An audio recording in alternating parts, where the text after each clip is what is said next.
మొదలుకు వెళ్ళే ప్రయత్నం చేద్దాం. సచిన్, ఓవరాల్గా మనం కానీ ఈ సబ్జెక్ట్ కానీ చూసుకుంటే ఆంధ్రప్రదేశ్ ప్రాంతంలో ఏదైతే ఇష్యూ నడుస్తోందో అంటే తుఫాన్కి సంబంధించిన అప్డేట్స్ విషయంలో ఒక క్లారిటీ వచ్చింది. ప్రభుత్వం కూడా ఆ కాకినాడ అనంతపూర్ కాకినాడ యానాంకి మధ్యలో క్రాస్ అయ్యే సిచ్యువేషన్ కనపడుతుంది. అంటే బేసిక్గా అది కూడా టువర్డ్స్ కోనసీమ జిల్లాల్లో ఓడరేవుల ప్రాంతం కావచ్చు, లేకపోతే ఆ ప్రాంతంలో హిట్ అయితే సరౌండింగ్ 60 కిలోమీటర్ల మేరకు పూర్తిగా కూడా ఆ ఇంపాక్ట్ కనపడే పరిస్థితి అయితే కనపడుతుంది. బట్ మనం కానీ చూసుకుంటే ఇప్పుడు ఇక్కడే కాకినాడలో వర్షం స్టార్ట్ అయిపోయింది. ఆల్మోస్ట్ ఆల్ ఈదురు గాలులు కూడా ఉంది. కనీసం గొడుగుని పట్టుకోలేని పరిస్థితి. ఇంకొక మనిషి గట్టిగా పట్టుకుంటే కానీ ఈ గాలికి తట్టుకునే పరిస్థితి లేదు. ఇద్దరు మనుషులు పట్టుకున్న గొడుగును చూడొచ్చు మనం ఏ విధంగా గొడుగు కూడా గాలికి ఊగిపోతుందో. దాదాపుగా 60-70 కిలోమీటర్ల వేగంతో ఇది కనపడుతోంది.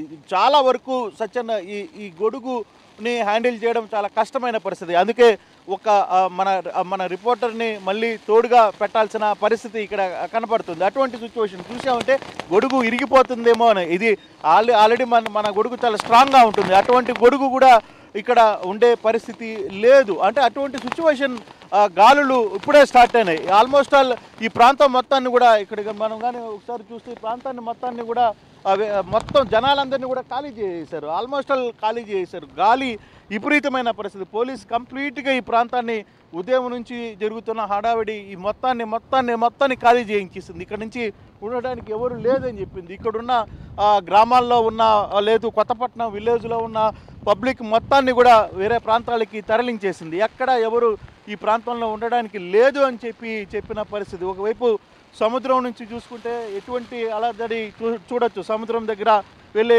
ప్రయత్నం అయితే చేస్తాను. సముద్రం దగ్గర పూర్తిగా జల్లులు లేకపోతే సముద్రం దగ్గర నుంచి వచ్చే అలలు పెద్ద ఎత్తున పడుతున్న పరిస్థితి. వర్షం పెద్ద ఎత్తున కురుస్తోంది సచిన్, మామూలు కాదు.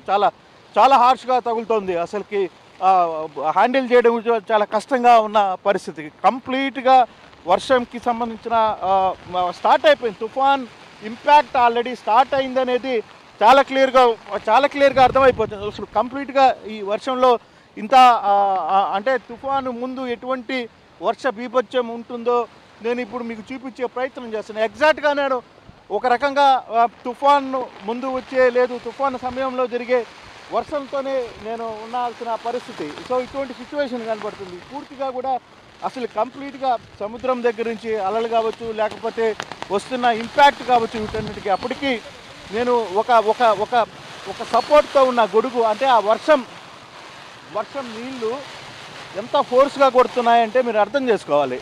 ఈ గొడుగుని కూడా దాటుకొని అసలుకి ఏదో ఒక రాళ్ళతో కొట్టినట్టుగా అంత వేగంగా వర్షపు చినుకులు ఇక్కడ పడుతున్న పరిస్థితి అయితే మనకి కనపడుతుంది. అంత స్పీడ్గా వర్షం కూడా పడతా ఉన్న పరిస్థితి. ఒకవైపు సముద్రం చూసుకుంటే పెద్ద ఎత్తున అలలు అయితే పెద్ద ఎత్తున ఎగిసి పడుతున్న పరిస్థితి మనం చూసాం. ఇక్కడ పూర్తిగా ఈ ప్రాంతాన్ని మొత్తాన్ని కూడా ఉదయం నుంచి చాలా వరకు ఈ ప్రాంతంలో చాలామంది వ్యక్తులు ఈ ప్రాంతంలో ఉన్నారు. కానీ ఇప్పుడు ఆ ప్రాంతం లేదు. ఇక్కడ మొత్తాన్ని ఖాళీ చేయించేశారు. పోలీసు ఒక్కరిని కూడా ఇక్కడ ఉంచే పరిస్థితి లేదని చెప్పారు. ఎందుకంటే ఈ ప్రాంతం చాలా ఎఫెక్టివ్ ప్రాంతం. ఆల్మోస్ట్ ఆల్ ఈ ప్రాంతంలో ఉన్న వాళ్ళ మొత్తాన్ని కూడా ఇక్కడ ఇందాక మీరు చూసుంటారు. చాలామంది పబ్లిక్ ఈడ ఉన్న పరిస్థితి. కానీ ఇప్పుడు కానీ చూస్తే ఒక్కరు కూడా ఈ పబ్లిక్ ఇక్కడ లేదు. సో అటువంటి సిచ్యువేషన్ ఈ ప్రాంతంలో ఉంది. అంటే తుఫాను ఎంత తీవ్రతతో ఉంది, ఎంత వేగంగా తుఫాను పడుతోంది, ఎంత వేగంగా ఇది చూస్తున్నాను. గొడుగు పట్టుకునే పరిస్థితి లేదు. గొడుగు హ్యాండిల్ కావడం లేదు అసలు కంప్లీట్గా. నిజంగా ఇది ఇంపాసిబుల్. గొడుగుతో మన వల్ల కాదు.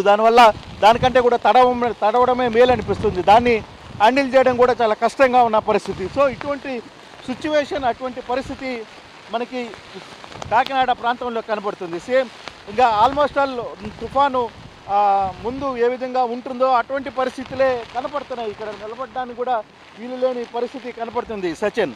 కానీ ఓవరాల్గా మనం ఈ సబ్జెక్ట్లో ప్రభుత్వం చాలా సీరియస్గా దీని మీద ఎఫెక్ట్ పెట్టింది. రాత్రి జరగబోయే ఏదైతే ప్రళయం అనుకోవాలా, లేకపోతే తుఫాను ఒక బీభత్సం అనుకోవాలా, ఈ బీభత్సంలో తట్టుకునేదానికి అన్ని రకాల ఏర్పాట్లు అయితే చేసింది. ప్రభుత్వం తరఫున అన్ని రకాల ఏర్పాట్లు సిద్ధం చేసింది. పూర్తిగా జనాల్ని ఎక్కడికక్కడ మార్చింది. తర్వాత కొన్ని ప్రాంతాల్లో ఇప్పుడు పిఠాపురం కొన్ని ప్రాంతాల్లో కంపలు అన్నిటినీ పూర్తిగా కూడా వాళ్ళందరినీ ఖాళీ చేయించారు. తర్వాత పవర్ మొత్తం కూడా ఆఫ్ చేసేశారు. ఎందుకంటే ఈ గాలికి తుఫాన్లకి ఎక్కడికక్కడ పోల్స్ పడిపోతున్నాయి. మరోవైపు షార్ట్ సర్క్యూట్లు జరుగుతున్నాయన్న నేపథ్యంలో పవర్ కూడా పూర్తిగా ఆపేసింది. ఆల్మోస్ట్ ఆల్ రవాణా వ్యవస్థ మొత్తాన్ని కూడా ఎక్కడికక్కడ క్లోజ్ చేసింది. రవాణా వ్యవస్థను కూడా బంద్ చేసేసింది. రవాణా వ్యవస్థని సాయంత్రం 6 గంటల నుంచి ఎక్కడికి పోవడానికి లేదని చెప్పి క్లియర్గా చెప్పిన పరిస్థితి. సో సముద్రంలో ఉన్న నేపథ్యంలో ఇక్కడి నుంచి ఎగిసి పడుతున్న నీళ్లు కావచ్చు, లేకపోతే ఒకవైపు పడుతున్న వర్షానికి కనీసం నిలబడలేని పరిస్థితి సచిన్. ఇంత ఇంపాక్ట్ అయితే కనబడుతోంది. చాలా చాలా అసలు నిలబడలేని పరిస్థితి నిజంగా. సో డైరెక్ట్గా అంత గట్టిగా ఈ తుఫాను బాధ్యతలు ఈ తుఫాన్ అయితే స్టార్ట్ అయింది ఆల్మోస్ట్. అయితే ఇది తీరం రాత్రి 10:30-11 గంటల ప్రాంతంలో తీరం దాటబోతుంది. ఆ ప్రాంతంలో దాటినా లేదు 1 గంట లోపల ఎటువంటి పరిస్థితిలో తీరం దాటుతుంది అనేది చాలా క్లియర్గా చెప్తున్నారు. సో అటువంటి పరిస్థితి ఇక్కడ నడుస్తోంది.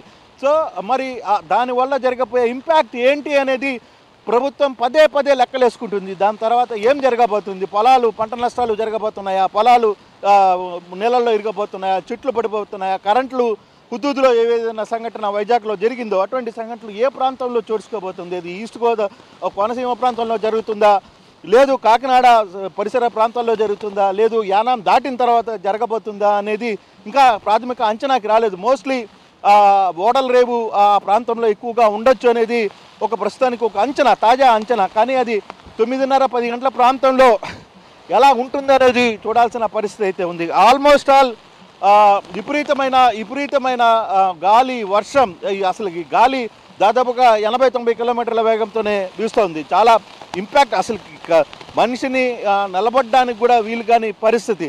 నేను కొంచెం లావుగా దిట్టంగా ఉంటాను కాబట్టి సరిపోయింది, లేదు సాధారణంగా సన్నగా ఉండే రిపోర్టర్లు అయితే గాలికి వెళ్ళిపోవాల్సిన పరిస్థితి. సో అటువంటి సిచ్యువేషన్ అయితే ఇక్కడ చాలా క్లియర్గా కనపడుతుంది సచిన్. బట్ చూడాలి ఎటువంటి పరిస్థితిలో రాత్రి ప్రభుత్వం ఎటువంటి యాక్షన్స్ తీసుకోబోతుంది. ఇప్పటికే 3 రోజుల నుంచి చాలా సివియర్గా చాలా సీరియస్గా ప్రభుత్వం అయితే పూర్తిగా కూడా తన చేతిలోకి తీసుకుంది, అన్నిటినీ తీసుకుంది. ఆర్టీసీని ఎక్కడికక్కడ ఆపింది, ట్రైన్స్ని ఆపింది, విమానాలను ఆపింది, అవసరమైతే ఎక్కడ ఒక చిన్న ప్రాణం పోకూడదని చెప్పింది. ఇందాకనే కలెక్టర్ కావచ్చు, విజయవాడ నుంచి సిపిలు కావచ్చు, వీళ్ళందరూ కూడా ఒక సీరియస్గా కొన్ని వ్యవహారాలు చెప్పారు. ఎవడు బయటికి రావడానికి లేదు, 7 గంటల తర్వాత నిత్యావసర వస్తువులు షాపులు కూడా బంద్ చేస్తున్నామని చెప్పిన పరిస్థితి. అటువంటి సిచ్యువేషన్ పూర్తిగా ఆంధ్రప్రదేశ్లో ఏదైతే ఎఫెక్ట్ జరగబోతుందో ఆ ప్రాంతాల్లో పూర్తిగా కూడా ఉంది సచిన్. అంటే దీని తర్వాత రాత్రి తర్వాత బీభత్సం ఏ విధంగా ఉంటుంది, లక్కీగా అంటే ఒక రకంగా కొంత మేలు. అర్ధరాత్రి తుఫాను దాటితే చాలా వరకు పబ్లిక్ బయట ఉండదు, ఒకవేళ డ్యామేజ్ జరిగితే జరగచ్చు గాక, కానీ పబ్లిక్ ప్రాణ నష్టం ఉండదు, అందరూ ఇళ్లలో ఉంటారు కాబట్టి ఒక రకంగా అది మేలు. బట్ నిజంగానే అది కానీ మామూలు ఈ టైంలో కానీ మధ్యాహ్నం పూట కానీ జరుగుంటే చాలా పెద్ద నష్టం జరిగేది అనేది.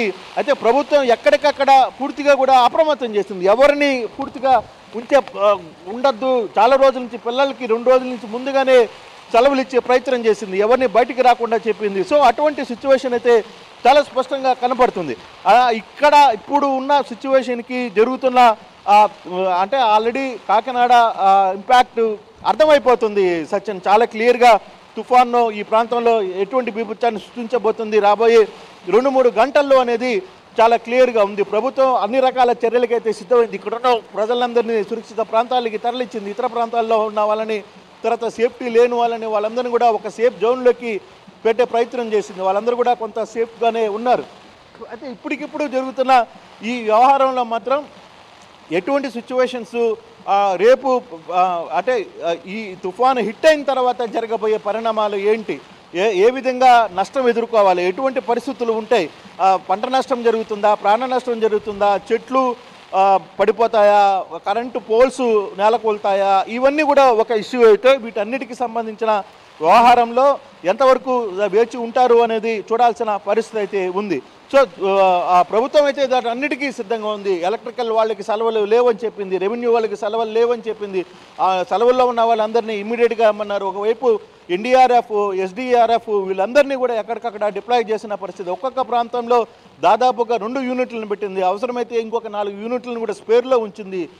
చాలా వరకు కూడా చాలా ప్రాంతాల్లో ఎన్డీఆర్ఎఫ్ బృందాలని అప్రమత్తం చేసిన పరిస్థితి ఉంది. కాబట్టి సజ్జన్, సో మేజర్గా కొంత జరిగిన యాక్టివేట్ కావడానికి, ఇమీడియట్గా రిస్క్ చేయడానికి, తర్వాత ఇమీడియట్గా వాళ్ళందరినీ ఒక సేఫ్ జోన్లోకి తిరిగి సాధారణ స్థితికి తీసుకురావడానికి అవసరమైన ఏర్పాట్లన్నీ కూడా ప్రభుత్వం చేయడానికి సిద్ధంగా ఉంది. ఆ దిశగా ముందుకు వెళ్తోందని ఆశిస్తున్నాం. చూడాలి మరి రేపు ఇవన్నీ ప్లానింగ్ అన్నీ సక్సెస్ఫుల్గా వర్కౌట్ అవుతాయా లేదా అనేది రేపు మార్నింగ్ కానీ